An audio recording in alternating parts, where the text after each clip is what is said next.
So today I'm going to talk to you about the less glamorous part of caravanning. We've got the Thetford C263 swivel toilet in our Nova Terra Sport, and we've got the C250/260 cassette. Now I'm going to focus on the cassette. I don't know much about the toilet other than how to use it, but we'll talk about maintaining this cassette system through this video. So let's start at the beginning, getting the bad boy out of the van. So this is clean, don't worry, we have been using it. It has been cleaned out, it's wet, you can see we've been cleaning it. So there's going to be no nasties or surprises, I hope. So just starting with the outside, obviously you've got your gooseneck here, you've got your nozzle there, you can obviously pour. One trick that I see some people don't realise is when you're pouring, you've got your nozzle off, you've got this orange button here. You are meant to hold that down. It lets air go into here and then it comes out a lot quicker and a lot less splashes, and that's what we're trying to avoid. So the one thing we don't do every time we empty our cassette, but you should do fairly regularly, is lubricate and service the blade mechanism. So if you're not aware, this blade moves back when you put it in the caravan, so then this becomes visible through your toilet. But for today, let's just take that off, move it out of the way. Now here you've got your inner blade mechanism that opens and shuts. This little orange knob here turns when you move your foot or your hand valve, depending on what model you've got, opens and shuts that gate there. Now here is probably your source of most leaks. So if you ever got leaks or splashes when you're wheeling it down to the dump point, it's probably coming from this area here. It's probably because you haven't lubricated it enough. So this is how I do it, probably every month or probably every 10th time we go away and use the dump point. The other time I do this is after it's been sitting in storage and it hasn't been used or had any moisture or water through it, so it gets a bit dry. So to take this big circle off, I actually use this blade. I put it back in the back end. You'll see there's an open and a closed mark on the top, and we twist until it reaches the open marker there.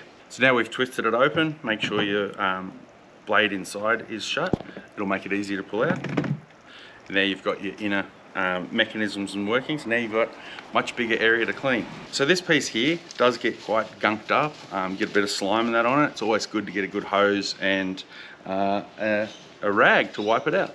I forgot my rag. So I give this a good rinse and a wipe over with a rag. You will get toilet paper and stuff on it. So make sure you have a rag that you want to throw out. This has been done recently, so it doesn't need too much done to it.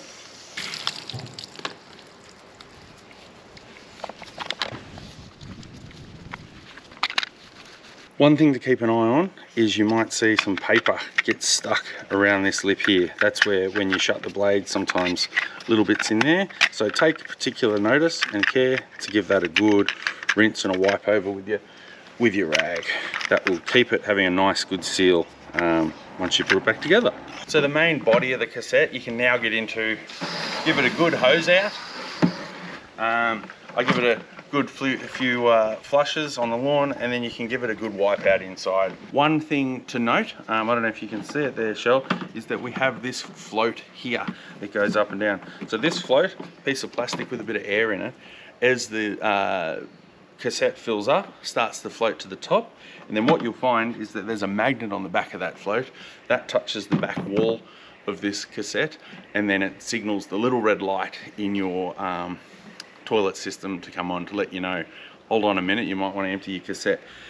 That constantly gets built up with grime and slime if you aren't particularly cleaning that off. So that needs to be free moving up and down. If it's not free moving, it means your light's probably never going to come on, or it's going to stay on even after you've cleaned your cassette.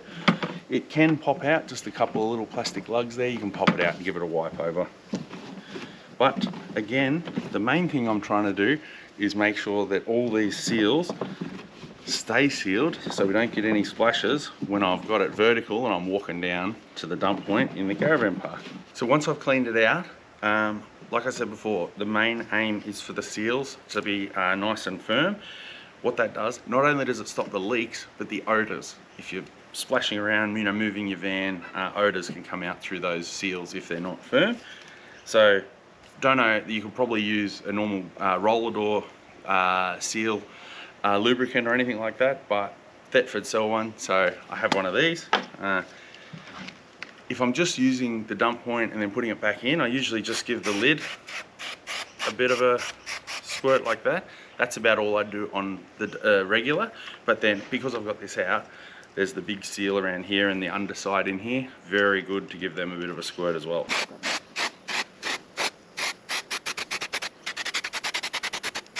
So as I put it back together, again, don't know how necessary it is, just makes it very easy to open next time. Because I bet if you haven't done it before and this is the first time you're trying to open this, you're going to feel like you've broken something or going to break something by pulling it apart. Putting it back together is obviously the reverse. Close your hole, makes it easier for it to go in. We want the little tiny little arrow triangle there to face the open circle because it's open at the moment. Try and line those up. Put my outer blade back in here to help me twist it, and then you need a little bit of force because I've lubricated it. It's not too bad. You'll see that now when I do it, it's quite easy to turn because it's got that lube in it. If I was to try and put this back in the caravan as it is, it won't work because I've got this backwards. It's a good reminder. It goes in like that. As we push this blade into the caravan, it goes like that and opens, and then as we pull it out, it pulls it in. So as you roll it in and you roll it out, that's how the caravan itself works. So I'm not entirely sure what this does, but I'm guessing it's an overflow or an odor control or something like that. But if you get a sharp implement, you pop this little cap off. Sometimes you get a bit of gunk in there.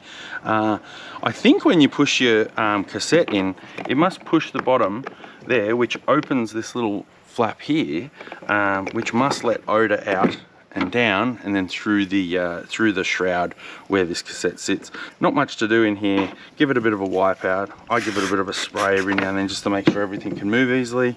Then you pop your cap back in.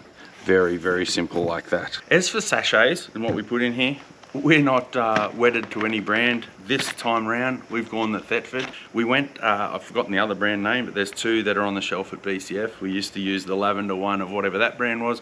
This time we've gone the Thetford blue ones. These ones are much stronger smelling, so they last longer in the cassette we found. The other ones seem to lose their odor a bit quicker, but so Thetford blue ones are pretty good. There is a couple of different types from Thetford. This one itself is for cassettes that need to go into sewer systems, so to your dump points and things like that. There is a green version. You need to read the packets. There's a couple of different odor or scents to those ones. Those ones are definitely for your septic tanks, you know, your more, I suppose, volatile systems that can't have harsh chemicals that kill the bugs and that. So yeah, we just seem to run these ones. They seem to last a while and we're happy with them. You'll probably go to BCF and see that there's concentrate bottles as well. Those are exactly the same thing. You can get the same ingredients in those. We just seem to use the sachets. We throw one in every time we reset the cassette. I know the concentrate, you just need to pour it in, do the same, no difference. Now, here's a trick. I betcha 90% of the viewers won't know this. If you take your lid off, you'll see around here, we've got 4 Oz, 2 Oz, 100 mil, 75 mil and 60 mil little measuring cups in there. So if you concentrate, you pour it in, little measuring cup. You don't need to get the one out of the kitchen and not tell your wife that you used it for the cassette. So it's pretty handy to know. When did you learn that? When I was cleaning it out before this video. I'm close. Excuse me, no, we'll stop here. I'm going to go throw out all the measuring cups.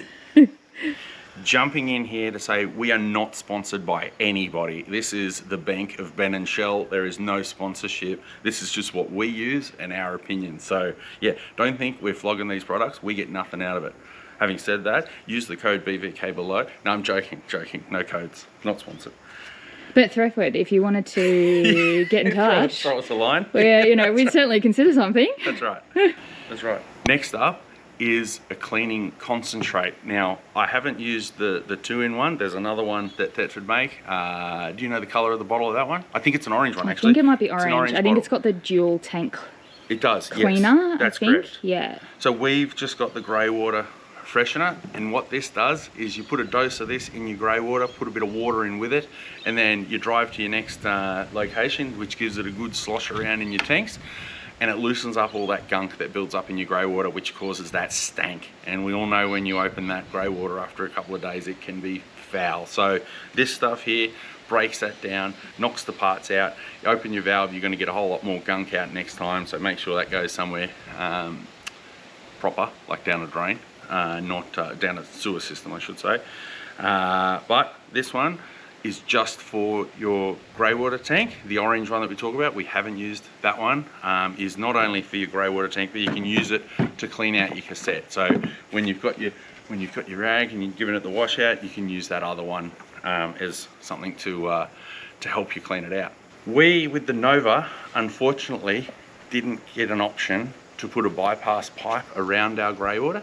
What that means is every time we use the shower, the ensuite sink, the kitchen sink, the water goes down the sewer pipes, goes into the greywater, through the greywater tank, and then out the valve through our black pipe to the system. But I know there are a lot of caravan manufacturers out there that have a little valve at their greywater tank, so it can either go through the tank and catch it, or it goes around it completely and then goes out. If you had the bypass one, you'd probably very rarely use your grey tank, meaning you wouldn't need to use this as often, so it wouldn't be as smelly. But yeah, just something else to keep an eye out for. There's this one, and then the orange one that does both your greywater and your cassette. So when I talked about that little air vent being pressed open from the bottom, this part here is pressing on the bottom of the cassette, which opened that air vent on the top, which I just lubricated. Now this is for overflow. So if you accidentally overflow your tank, or pressure builds up because you've gone increased altitude or huge temperature change, you get pressure in your cassette because it's watertight. That should bubble out and leak into here. This is what it's for. It's for any accidental overflows. So thankfully we've never had any accidents, so we've had nothing ever in here, but always pop this out, have a quick look each time you empty your tank. Something else while you've got this out is always check your cables. I think Thetford have a horrible design. They should not have these cables just hanging down.